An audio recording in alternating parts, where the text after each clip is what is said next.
इस वीडियो में हम जानेंगे कि पितामह भीष्म कहते हैं कि जिस प्रकार देवराज इंद्र पराजित होने पर भगवान विष्णु का स्मरण करते हैं, उसी प्रकार तुम कौरवों के लिए विष्णु के समान हो।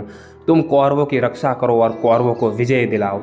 और कारण तुमने वहाँ विजय प्राप्त की है जहाँ महायोद्धा भी थर थर काँपने लगते हैं, और विजय तो दूर की बात है। और तुमने दुर्योधन के हित के लिए जहाँ जहाँ गए हो वहाँ वहाँ सर्वनाश करके दुर्योधन की शक्ति को बढ़ाया है। और पितामह भीष्म महारथी कर्ण के बारे में क्या कहते हैं और किस प्रकार वो कर्ण के बाहुबल का वर्णन करते हैं और क्या आदेश देते हैं कर्ण को, ये सब हम इस वीडियो के अंत तक जान ही लेंगे। इससे पहले अगर अभी तक आपने हमारे चैनल को सब्सक्राइब नहीं किया है तो सब्सक्राइब कर ले और पास में आए बेल आइकन को भी दबा दीजिए। तो फिर चलिए शुरू करते हैं वीडियो बिना देर किए।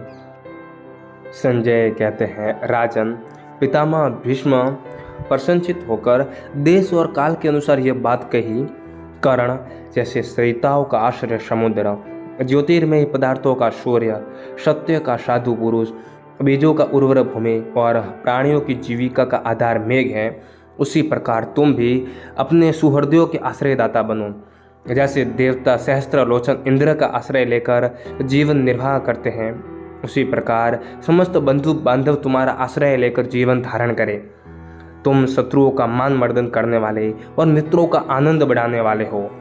जैसे भगवान विष्णु देवताओं के आश्रय हैं, उसी प्रकार तुम कौरवों के आधार बनो। कर्ण, तुमने दुर्योधन के लिए विजय की इच्छा रखकर अपनी भुजाओं के बल और पराक्रम से राजपुर में जाकर समस्त काम्बोज पर विजय पाई है। गिरिव्रज के निवासी नग्नजीत आदि नरेश, अम्बष्ट, विदेह और गांधार देशीय क्षत्रियों को तुमने परास्त किया है।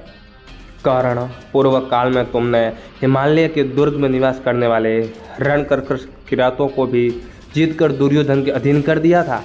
उत्कल, मेकल, पौंड्र, कलिंग, अंध्र, निषाद, त्रिगर्त और ब्राहिक आदि देशों के राजाओं को भी तुमने परास्त किया है। कर्ण, इनके सिवा और भी जहाँ जहाँ संग्राम भूमि में दुर्योधन का हित चाहने वाले तुम महापराक्रमी सूरवीर ने बहुत से वीरों पर विजय पाई है। तात, कुटुंबी, कुल और बंधु बांधवों सहित दुर्योधन जैसे सब और कौरवों का आधार है, उसी प्रकार तुम भी कौरवों के आश्रयदाता बनो। मैं तुम्हारा कल्याण चिंतन करते हुए तुम्हें आशीर्वाद देता हूँ। जाओ, शत्रुओं के साथ युद्ध करो, रण क्षेत्र में कौरव सैनिकों के कर्तव्य आदेश दो और दुर्योधन को विजय प्राप्त कराओ। दुर्योधन की तरह तुम भी मेरे पौत्र के समान हो।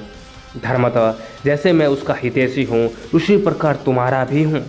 नरश्रेष्ठ, संसार में यौन यानी कि कौटुंबिक संबंध की अपेक्षा साधु पुरुषों के साथ की हुई मैत्री का संबंध श्रेष्ठ है।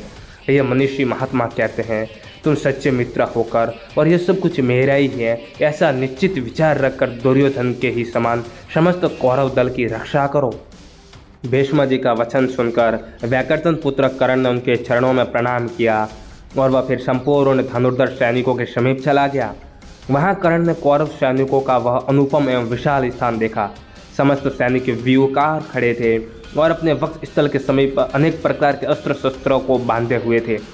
कर्ण ने उन समय सारी कौरव सेना को उत्साहित किया। समस्त सेना के आगे चलने वाले महाबाहु महामनस्वी कर्ण को आया और युद्ध के लिए उपस्थित हुआ देख दुर्योधन आदि समस्त कौरव हर्ष से खिल उठे। उन समस्त कौरवों ने उस समय गर्जने, ताल ठोकने, सिंहनाद करने तथा नाना प्रकार से धनुष की टंकार फैलाने आदि के द्वारा कर्ण का स्वागत सत्कार किया। दोस्तों, ये सब घटना घटित होने के पहले या बाद में क्या होता है, अगर आपको जानना है तो आप हमें कमेंट कर दीजिएगा। आप अगर कमेंट में लिखेंगे कि हमें इसका अगला भाग चाहिए तो हम इसके आगे क्या होता है वो बताएंगे, और आपको चाहिए कि इसके पहले क्या होता है तो हम पहले भी बता देंगे। और ये वीडियो आपको कैसा लगा आप हमें कमेंट बॉक्स में ज़रूर बताइएगा। तो फिर चलिए मिलते हैं अगले वीडियो में।